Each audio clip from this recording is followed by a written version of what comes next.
بسم الله الرحمن الرحيم. ألف لام را، تلك آيات الكتاب المبين. إنا أنزلناه قرآنا عربيا لعلكم تعقلون. نحن نقص عليك أحسن القصص بما أوحينا إليك هذا القرآن وإن كنت من قبله لمن الغافلين. In the name of Allah, the most gracious, the most merciful. Alif, Lam, Ra. These are the verses of the clear book, the Quran, that makes legal and illegal things clear. Indeed, we have sent it down as an Arabic Quran in order that you may understand. We relate to you, O Muhammad, the best of stories through our revelations to you by this Quran. And before the coming of divine inspiration to you, you were among those who were unaware. إذ قال يوسف لأبيه يا أبت إني رأيت 11 كوكبا والشمس والقمر رأيتهم لي ساجدين.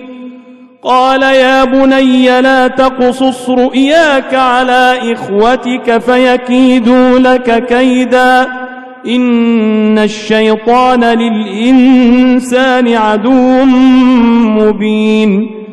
Remember when Joseph said to his father, O my father, indeed I saw in a dream 11 stars, and the sun and the moon bowing down before me.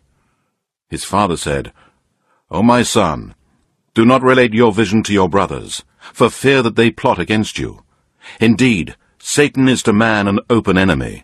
وكذلك يجتبيك ربك ويعلمك من تأويل الأحاديث ويتم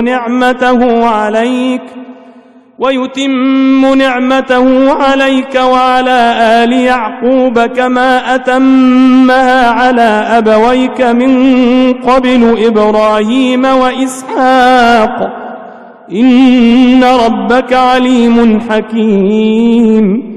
Thus will your Lord choose you and teach you the interpretation of dreams and other things, and perfect his favor on you and on the offspring of Jacob, as he perfected it on your fathers, Abraham and Isaac before you. Indeed, your Lord is all-knowing, all-wise. لقد كان في يوسف وإخوته آيات للسائلين إذ قالوا ليوسف وأخوه أحب إلى أبينا منا ونحن عصبة إن أبانا لفي ضلال مبين. Indeed, in Joseph and his brothers there are proofs, evidences and signs for those who seek. When they said, Truly, Joseph and his brother Benjamin are loved more by our father than we, but we are a strong group. Really, our father is in plain error. اقتلوا يوسف أو اطرحوه أرضا يخل لكم وجه أبيكم وتكونوا من بعده قوما صالحين. Let us kill Joseph, or cast him out to some other land, so that the favor of your father may be given to you alone, and after that you will be righteous folk by repenting before committing the sin. قال قائل منهم لا تقتلوا يوسف وألقوه في غيابة الجب يلتقطه بعض السيارة إن كنتم فاعلين. One from among them said, Do not kill Joseph, but if you must do something, throw him down to the bottom of a well, so that he will be picked up by some caravan of travelers. قالوا يا أبانا ما لك لا تأمنا على يوسف وإنا له لناصحون أرسله معنا غدا يرتع ويلعب وإنا له لحافظون. They said, O our father, why do you not trust us with Joseph, when we are indeed his well-wishers? Send him with us tomorrow to enjoy himself and play, and indeed we will take care of him. قال إني ليحزنني أن تذهبوا به وأخاف أن يأكله الذئب وأنتم عنه غافلون. قالوا لئن أكله الذئب ونحن عصبة إنا إذا لخاسرون. Jacob said, "Truly it saddens me that you should take him away. I fear in case a wolf should devour him while you are careless of him." They said, "If a wolf devours him while we are a strong group to guard him, then surely we are the losers." فلما ذهبوا به وأجمعوا أن يجعلوه في غيابة الجب وأوحينا إليه لتنبئنهم بأمرهم هذا وهم لا يشعرون.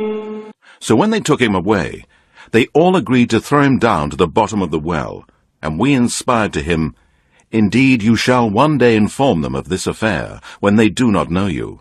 وجاءوا أباهم عشاء يبكون قالوا يا أبانا إنا ذهبنا نستبق وتركنا يوسف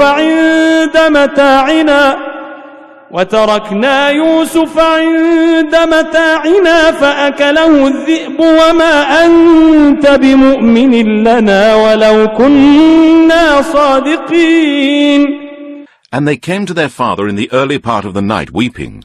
They said, "O our father, we went racing with one another and left Joseph by our belongings, and a wolf devoured him. But you will never believe us, even when we speak the truth." وجاءوا على قميصه بدم كذب قال بل سولت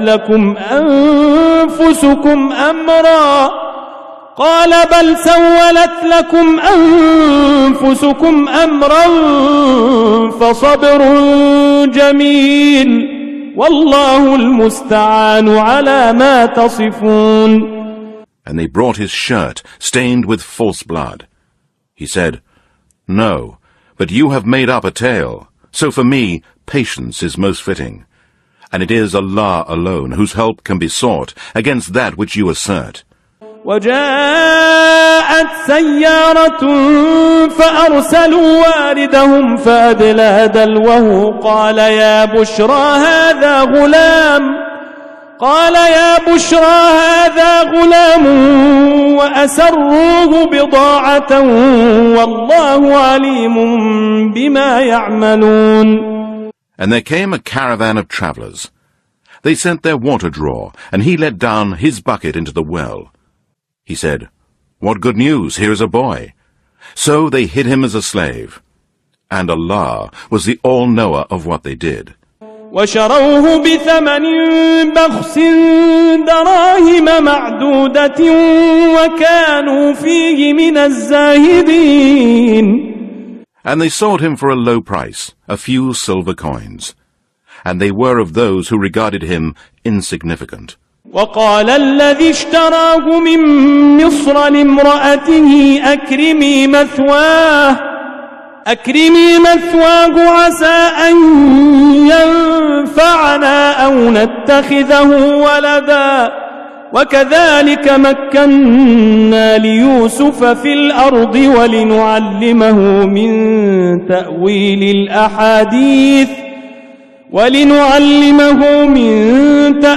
الأحاديث والله غالب على أمره ولكن أكثر الناس لا يعلمون. And the man from Egypt who bought him said to his wife, "Make his stay comfortable. Maybe he will profit us, or we shall adopt him as a son." Thus did we establish Joseph in the land, that we might teach him the interpretation of events. And Allah has full power and control over his affairs, but most men do not know. ولما بلغ أشده آتيناه حكما وعلما وكذلك نجزي المحسنين. And when Joseph attained his full manhood, we gave him wisdom and knowledge. Thus we reward the doers of good. وراودته التي هو في بيتها عن نفسه وغلقت الأبواب وقالت هيت لك قال معاذ الله إنه ربي أحسن مثواي إنه لا يفلح الظالمون. And she, in whose house he was, sought to seduce him to do an evil act. She closed the doors and said, "Come to me." He said, "I seek refuge in Allah. Truly your husband is my master. He has made my stay agreeable, so I will never betray him. Indeed, the wrong and evil doers will never be successful."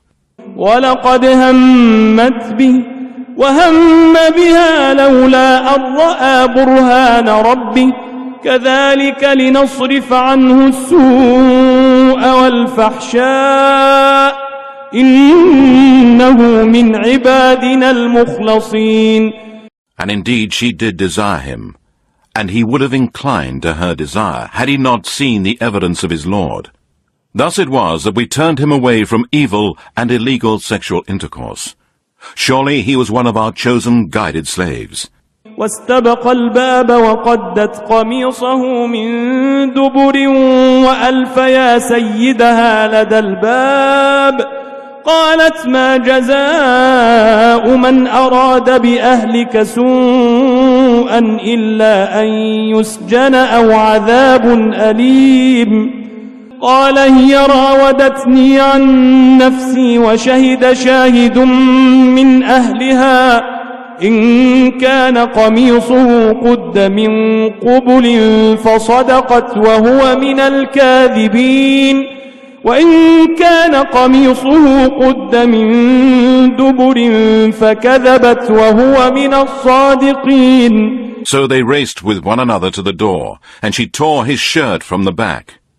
They both found her husband at the door. She said, "What is the punishment for him who intended an evil act with your wife, except that he be put in prison or suffer a painful torment?"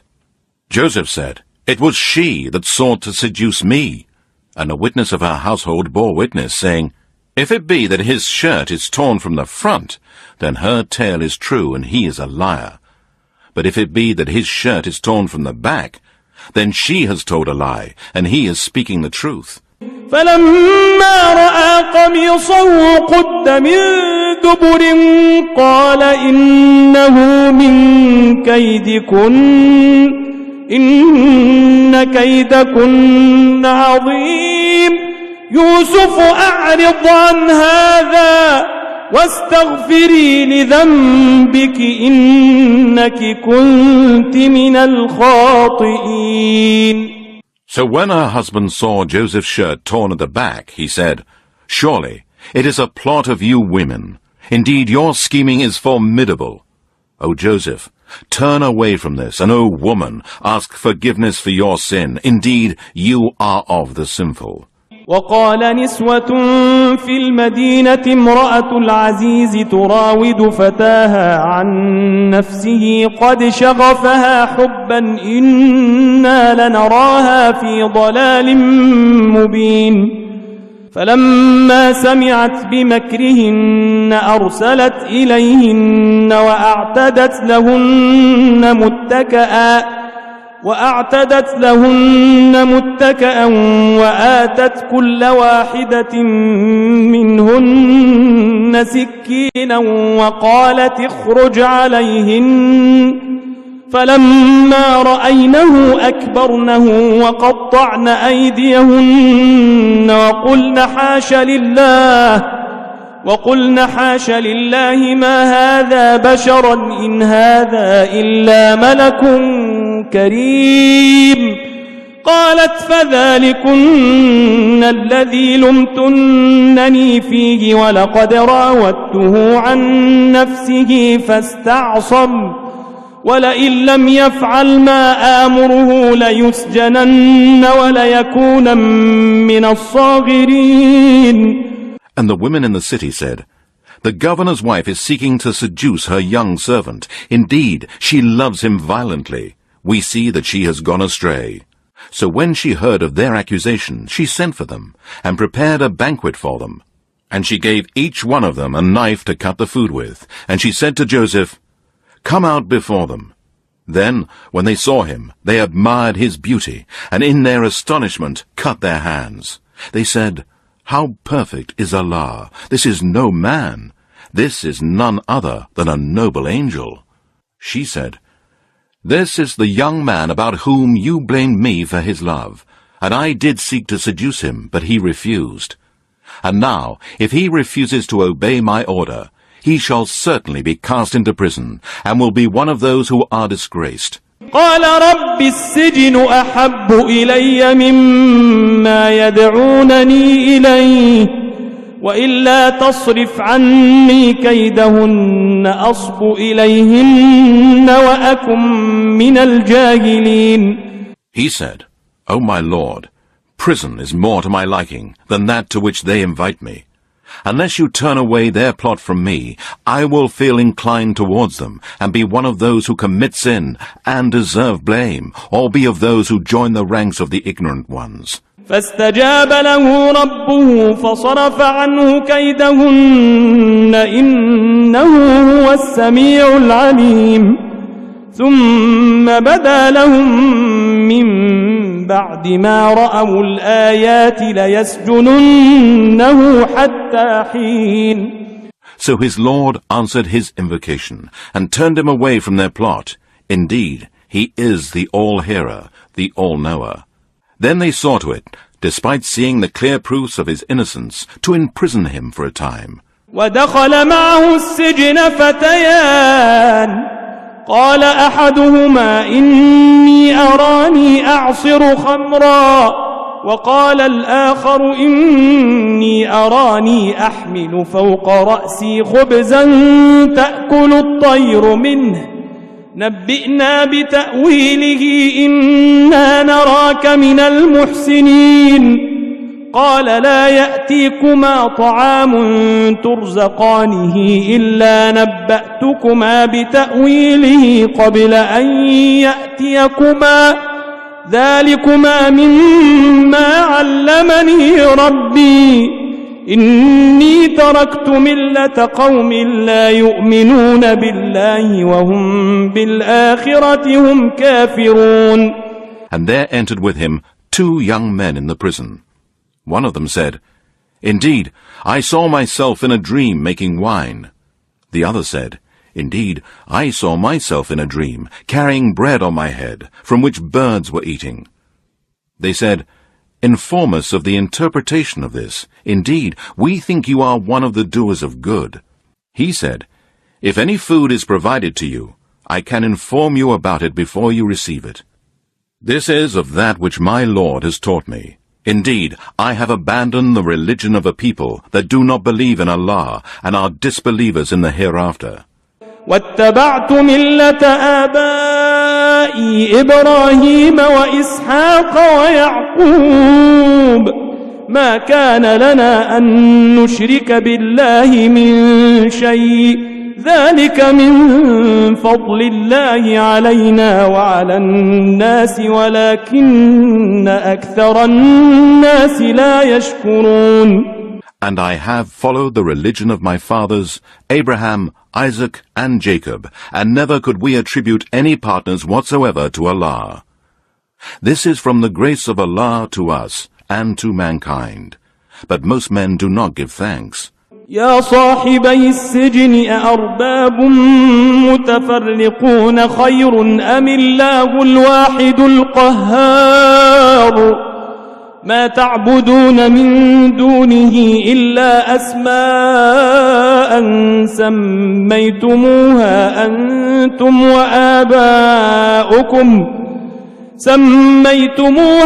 أنتم وآباؤكم ما أنزل الله بها من سلطان إن الحكم إلا لله أمر ألا تعبدوا إلا إياه ذلك الدين القيم ولكن أكثر الناس لا يعلمون. O 2 companions of the prison, are many different gods better? Or Allah, the One, the Irresistible? You do not worship besides Him anything but names which you and your fathers have forged, for which Allah has sent down no authority. The command and the judgment is for none but Allah. He has commanded that you worship none but Him. That is the true straight religion, but most men are unaware. يا صاحبي السجن أما أحدكما فيسقي ربه خمرا وأما الآخر فيصلب فتأكل الطير من رأسه قضي الأمر الذي فيه تستفتيان. O two companions of the prison, as for one of you, he will pour out wine for his master to drink, and as for the other, he will be crucified, and birds will eat from his head. This settles the matter about which you have inquired. وقال للذي ظن أنه ناج منهما اذكرني عند ربك فأنساه الشيطان ذكر ربه فلبث في السجن بضع سنين. And he said to the one whom he knew to be saved, Mention me to your master, so as to get me out of the prison. But Satan made him forget to mention it to his master. So Joseph stayed in prison a few more years. وقال الملك إني أرى 7 بقرات سمان يأكلهن 7 عجاف و7 سنبلات خضر وأخر يابسات يا أيها الملأ أفتوني في رؤياي إن كنتم للرؤيا تعبرون. And the king of Egypt said, Indeed, I saw in a dream 7 fat cows, whom 7 lean ones were devouring, and of 7 green ears of corn, and 7 others dry. O my elders, explain to me my dream, if it be that you can interpret dreams. قالوا أضغاث أحلام وما نحن بتأويل الأحلام بعالمين. وقال الذي نجا منهما وادكر بعد أمة أنا أنبئكم بتأويله فأرسلون.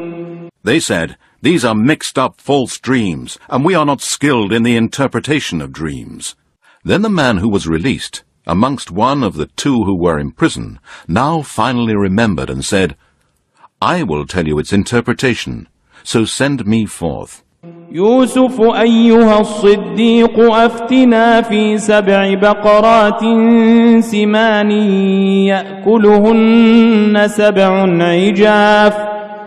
يأكلهن 7 عجاف و7 سنبلات خضر وأخر يابسات لعلي أرجع إلى الناس لعلهم يعلمون. He said, O Joseph, man of truth, explain to us the dream of 7 fat cows whom 7 lean ones were devouring, and of 7 green ears of corn, and 7 others dry, that I may return to the people, and that they may know. قال تزرعون 7 سنين دأبا فما حصدتم فذروه في سنبله إلا قليلا مما تأكلون ثم يأتي من بعد ذلك 7 شداد يأكلن ما قدمتم لهن إلا قليلا مما تحصنون. Joseph said, During the next 7 years, from what you cultivate, when the time of harvest comes, leave the grains in their spikes, except for what you eat. Then will come 7 hard years of drought, which will devour what you have stored in advance for them, all except a little of that which you have stored. ثم يأتي من بعد ذلك عام فيه يغاث الناس وفيه يعصرون. وقال الملك ائتوني به فلما جاءه الرسول قال ارجع إلى ربك فاسأله ما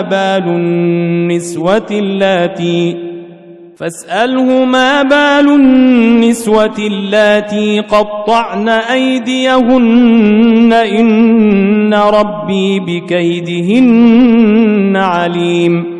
Then thereafter will come a year in which people will have abundant rains, and in which they will press wine and oil. And the king said, Bring him to me. But when the messenger came to him, Joseph said, "Return to your lord, and ask him to investigate the women who cut their hands. Surely my lord, Allah, is well aware of their plot." قال ما خطبكن إذ راوتن يوسف عن نفسه قلنا حاش لله ما علمنا عليه من سوء قالت امرأة العزيز الآن حصحص الحق أنا راودته عن نفسه وإنه لمن الصادقين. The king said to the women, "What do you know about the incident when you tried to seduce Joseph?" The women said, "Allah forbid! We did not know of anything evil committed by him." The wife of the governor said, "Now the truth is clear to all. It was I who sought to seduce him, and he is surely of the truthful."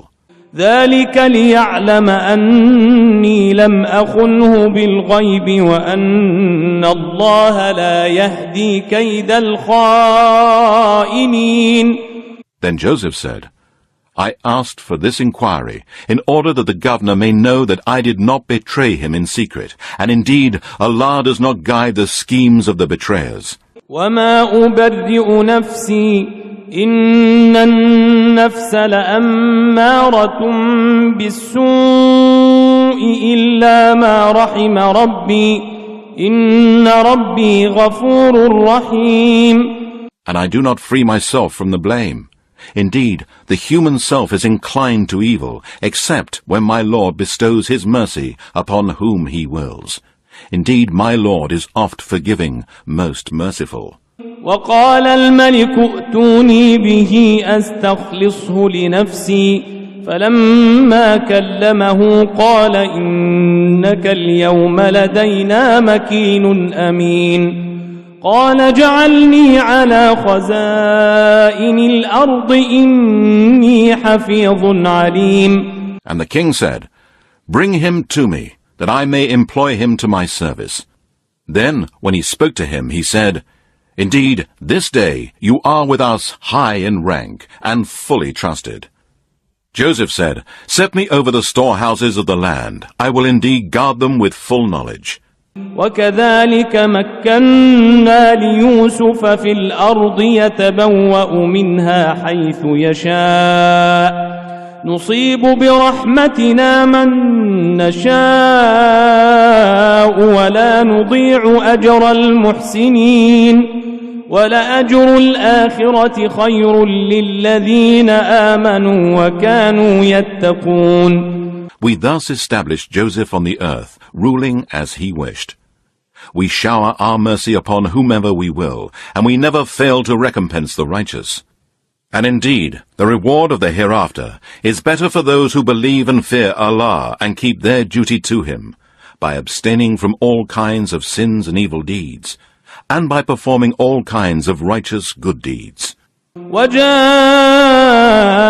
إخوة يوسف فدخلوا عليه فعرفهم وهم له منكرون ولما جهزهم بجهازهم قال ائتوني بأخ لكم من أبيكم ألا ترون أني أوفي الكيل وأنا خير المنزلين فإن لم تأتوني به فلا كيل لكم عندي ولا تقربون قالوا سنراود عنه أباه وإنا لفاعلون. And Joseph's brothers came, and when they entered, he recognized them, but they did not recognize him. And when he had supplied them with provisions according to their need, he said, "Next time, bring along with you your half-brother. Do you not see that I give full measure, and that I am the best of hosts? If you fail to bring him to me, you will get no share from me. You will not even come close." They said, "We shall try to get permission for him from his father, and indeed we shall do it." وقال لفتيانه اجعلوا بضاعتهم في رحالهم لعلهم يعرفونها إذا انقلبوا إلى أهلهم لعلهم يرجعون. And Joseph told his servants to put their money with which they had bought the corn back into their bags, so that they might know it when they go back to their people, in order that they might come back sooner. فلما رجعوا إلى أبيهم قالوا يا أبانا منع منا الكيل فأرسل معنا أخانا نكتل وإنا له لحافظون قال هل آمنكم عليه إلا كما أمنتكم على أخيه من قبل فالله خير حافظا وهو أرحم الراحمين. So when they returned to their father, they said, O our father, we shall get no more measure of grain unless we take our brother. So send our brother with us, and we shall get our measure, and truly we will guard him. He said, Can I entrust him to you, as I entrusted his brother Joseph to you before? But Allah is the best protector, and He is the most merciful of those who show mercy. ولما فتحوا متاعهم وجدوا بضاعتهم ردت إليهم قالوا يا أبانا ما نبغي هذه بضاعتنا ردت إلينا ونمير أهلنا ونحفظ أخانا ونزداد كيل بعير ذلك كيل يسير. And when they opened their bags, they found their money had been returned to them. They said, O our father, what more can we desire? Our money has been returned to us, so we shall get more food for our family, and we shall guard our brother, and add one more measure of a camel's load. This is certainly a profitable deal. قال لن أرسله معكم حتى تؤتون موثقا من الله لتأتونني به إلا أن يحاط بكم فلما آتوه موثقهم قال الله على ما نقول وكيل. Jacob said, I will not send him with you until you swear a solemn oath to me in Allah's name, that you bring him back to me, unless you are utterly overwhelmed. And when they had sworn their solemn oath, he said, Allah is the witness over what we have said. وقال يا بني لا تدخلوا من باب واحد وادخلوا من أبواب متفرقة وما أغني عنكم من الله من شيء إن الحكم إلا لله عليه توكلت وعليه فليتوكل المتوكلون. And he said, O my sons, do not enter by one gate, but enter by different gates. And I cannot avail you against Allah at all. Indeed, the decision rests only with Allah. In Him I put my trust, and let all those that trust put their trust in Him. ولما دخلوا من حيث أمرهم أبوهم ما كان يغني عنهم من الله من شيء إلا حاجة في نفس يعقوب قضاها وإنه لذو علم لما علمناه ولكن أكثر الناس لا يعلمون. And when they entered according to their father's advice, it did not avail them in the least against the will of Allah. And Jacob had a personal reason for asking them to do this. For he possessed certain knowledge that we taught him, but most men do not know. ولما دخلوا على يوسف آوى إليه أخاه قال إني أنا أخوك فلا تبتئس بما كانوا يعملون فلما جهزهم بجهازهم جعل السقاية في رحل أخيه ثم أذن مؤذن أيتها العير إنكم لسارقون. And when they went in before Joseph, he took his brother Benjamin closer to himself and said, Indeed, I am your brother, so do not grieve for what they used to do. So when he had supplied them with their provisions, he put the golden cup into his brother's bag. Then a crier cried, O you in the caravan, surely you are thieves. قالوا وأقبلوا عليهم ماذا تفقدون قالوا نفقد صواع الملك ولمن جاء جاء به حمل بعير وأنا به زعيم قالوا تالله لقد علمتم ما جئنا لنفسد في الأرض وما كنا سارقين. They, turning towards them, said, "What is it that you are missing?" They said, "We are missing the golden cup of the king, and for him who produces it is the reward of a camel load. I personally guarantee this." Joseph's brothers said, "By Allah, indeed you know that we have not come to make mischief in the land, and we are not thieves." قالوا فما جزاؤه إن كنتم كاذبين قالوا جزاؤه من وجد في رحله فهو جزاؤه كذلك نجزي الظالمين. Joseph's men said, "What then shall be the penalty if you are proved to be liars?" Joseph's brothers said, "The penalty should be that he in whose bag it is found should be held for the punishment of the crime. Thus we punish the guilty." فبدأ بأوعيتهم قبل وعاء أخيه ثم استخرجها من وعاء أخيه كذلك كدنا ليوسف ما كان ليأخذ أخاه في دين الملك إلا أن يشاء الله نرفع درجات من نشاء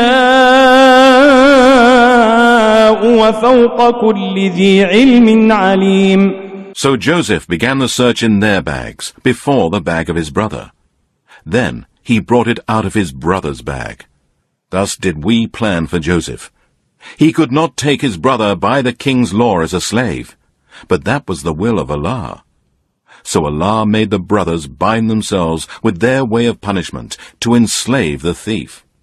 We raise to degrees whom we please, but over all those endowed with knowledge is the all-knowing Allah.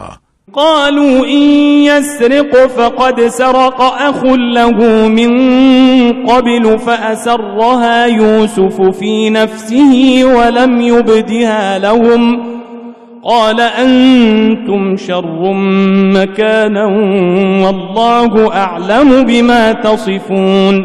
Joseph's brothers said, "If he stole something, so did a brother of his in the past."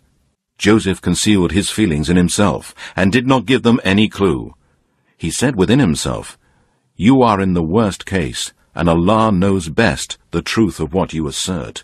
قالوا يا أيها العزيز إن له أبا شيخا كبيرا فخذ أحدنا مكانه إنا نراك من المحسنين. They said, "O ruler of the land, indeed he has an old father who will grieve for him, so take one of us in his place. Indeed we see that you are a kind man."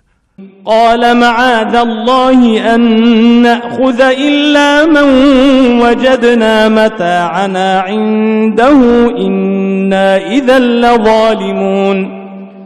فلما استيئسوا منه خلصوا نجيا قال كبيرهم ألم تعلموا أن أباكم قد أخذ عليكم موثقا من الله ومن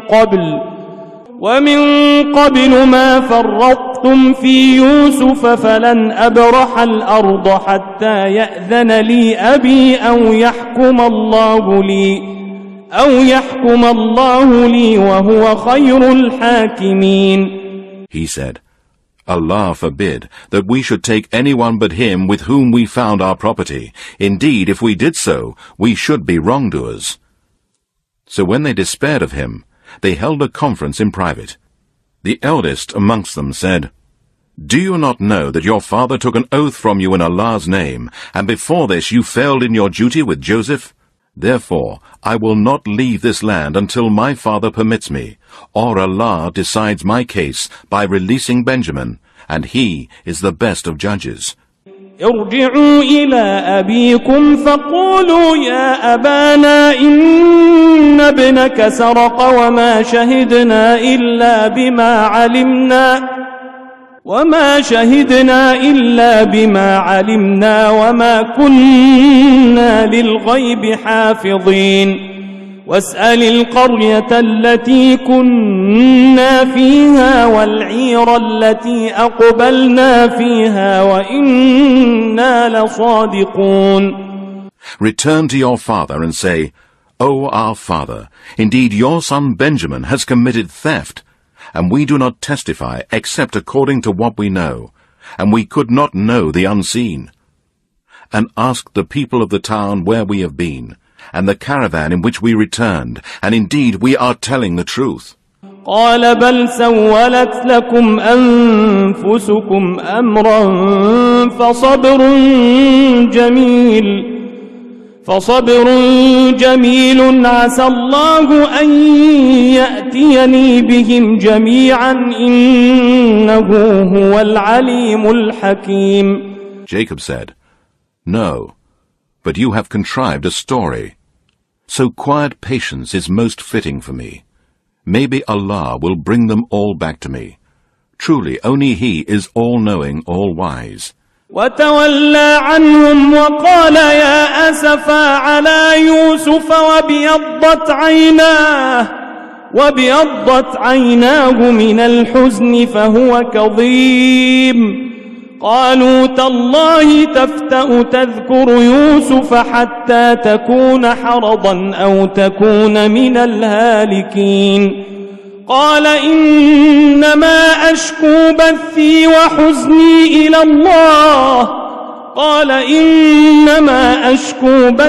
وحزني إلى الله وأعلم من الله ما لا تعلمون. And he turned away from them and said, How great is my grief for Joseph! And he lost his sight because of the sorrow that he was suppressing. They said, By Allah, you will never cease remembering Joseph until you become weak with old age or until you are dead. He said, I only complain of my grief and sorrow to Allah, and I know from Allah that which you do not know.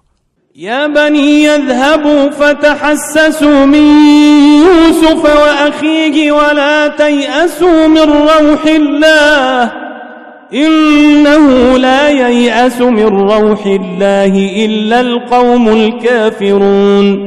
O my sons, go and inquire about Joseph and his brother, and never give up hope of Allah's mercy.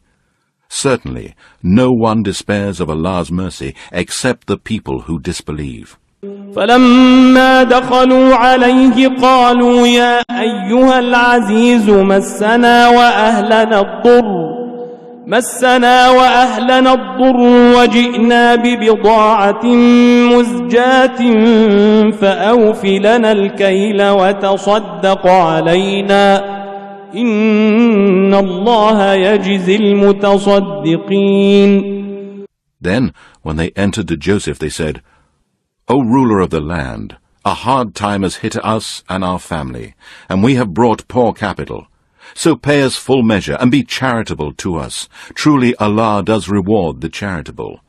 قال هل علمتم ما فعلتم بيوسف وأخيه إذ أنتم جاهلون قالوا أئنك لأنت يوسف قال أنا يوسف وهذا أخي قد من الله علينا إنه من يتق ويصبر فإن الله لا يضيع أجر المحسنين. He said, Do you know what you did with Joseph and his brother when you were ignorant? They said, Are you indeed Joseph? He said, I am Joseph, and this is my brother Benjamin. Allah has indeed been gracious to us. Indeed, he who fears Allah with obedience to him, by abstaining from sins and evil deeds, and by performing righteous good deeds, and is patient, then surely Allah does not make the reward of the righteous to be lost. قالوا تالله لقد آثرك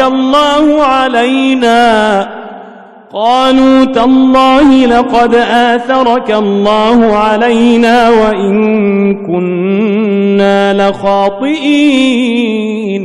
They said, "By Allah, indeed, Allah has preferred you above us, and we have certainly been sinners."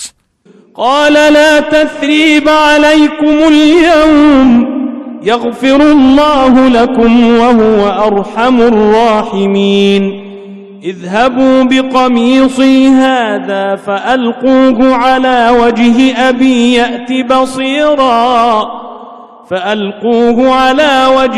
أبي يأت بصيرا وأتوني بأهلكم أجمعين. He said, "There is no blame on you this day. May Allah forgive you, and He is the most merciful of those who show mercy. Go with this shirt of mine, and cast it over the face of my father. He will become clear of sight, and bring all your family to me." ولما فصلت العير قال أبوهم إني لأجد ريح يوسف لولا أن تفندون قالوا تالله إنك لفي ضلالك القديم. And when the caravan departed, their father said, "I do indeed feel the smell of Joseph. If only you did not think me to be a person who has weakness of mind because of old age." They said, "By Allah, you are still in your old confusion." فلما أن جاء البشير ألقاه على وجهه فارتد بصيرا قال ألم أقل لكم إني أعلم من الله ما لا تعلمون. Then when the bearer of glad tidings arrived, he cast the shirt over his face, and he became clear-sighted. He said, "Did I not say to you, I know from Allah that which you know not?" قالوا يا أبانا استغفر لنا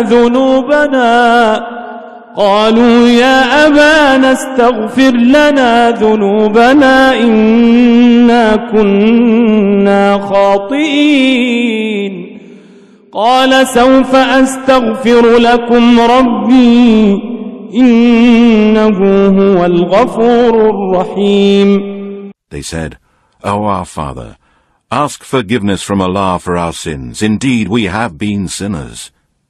He said, "I will ask my Lord for forgiveness for you. Indeed, He, only He, is the oft-forgiving, the most merciful." فلما دخلوا على يوسف آوى إليه أبويه وقال ادخلوا مصر إن شاء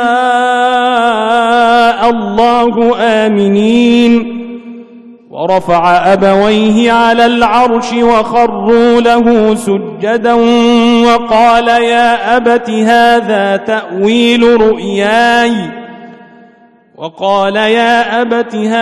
تأويل رؤياي من قبل قد جعلها ربي حقا وقد أحسن بي إذ أخرجني من السجن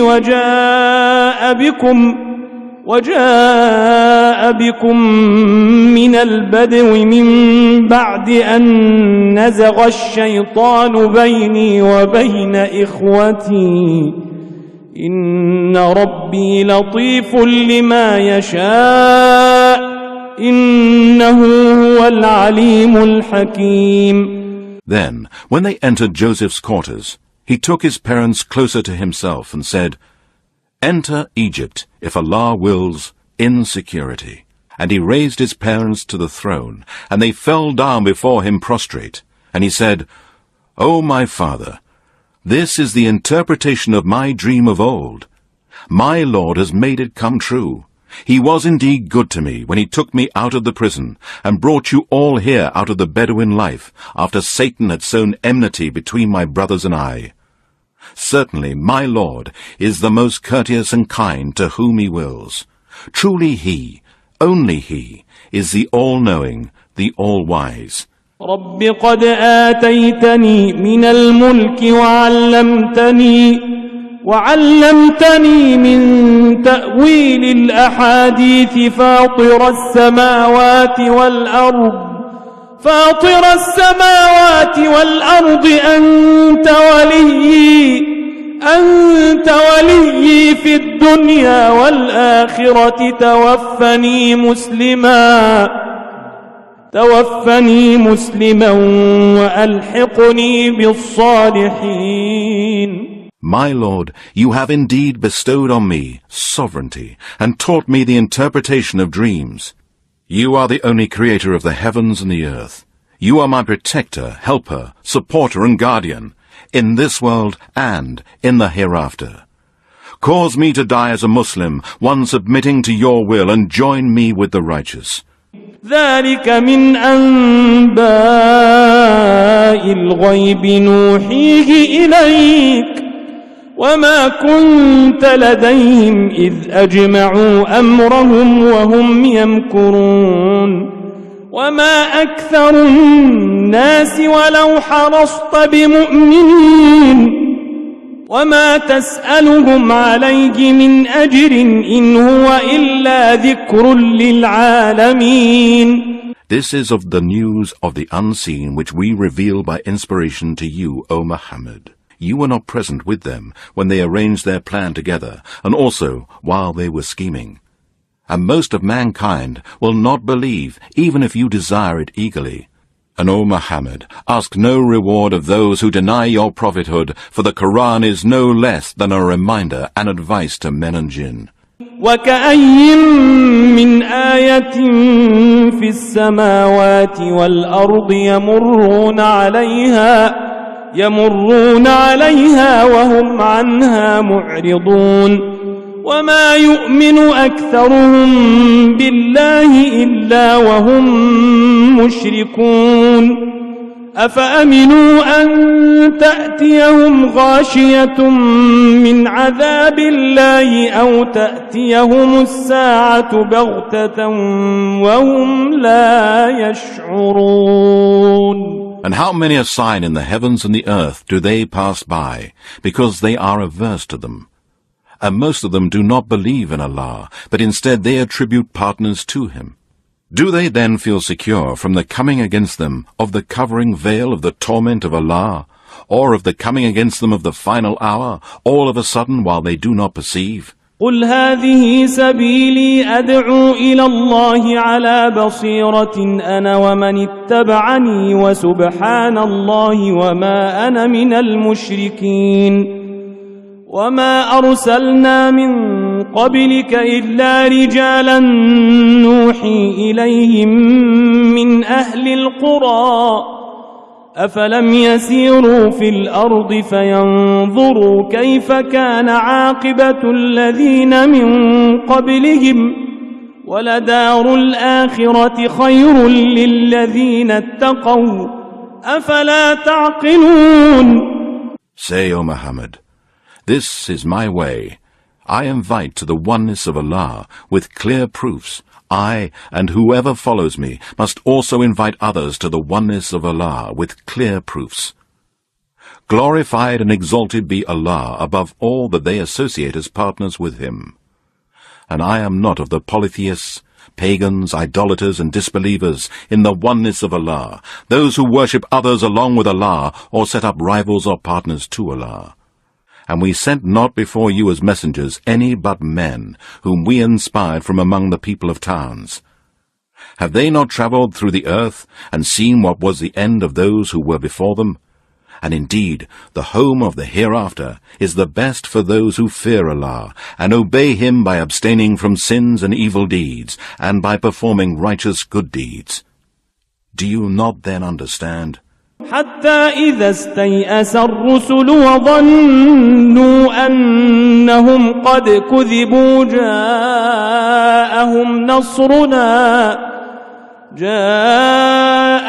نصرنا فنجي من نشاء ولا يرد بأسنا عن القوم المجرمين. They were reprieved until when the messengers gave up hope and thought that they were denied by their people, then came to them our help. And whoever we willed were delivered. And our punishment cannot be warded off from the people who are criminals, disobedient to Allah, sinners, disbelievers, and polytheists. لقد كان في قصصهم عبرة لأولي الألباب ما كان حديثا يفترى ولكن تصديق الذي بين يديه وتفصيل كل شيء وهدى ورحمة لقوم يؤمنون. Indeed, in their stories, there is a lesson for men of understanding. The Quran is not a forged statement, but a confirmation of Allah's existing books, the Torah, the Gospel, and the other scriptures of Allah, and a detailed explanation of everything, a guide and a mercy for the people who believe. صدق الله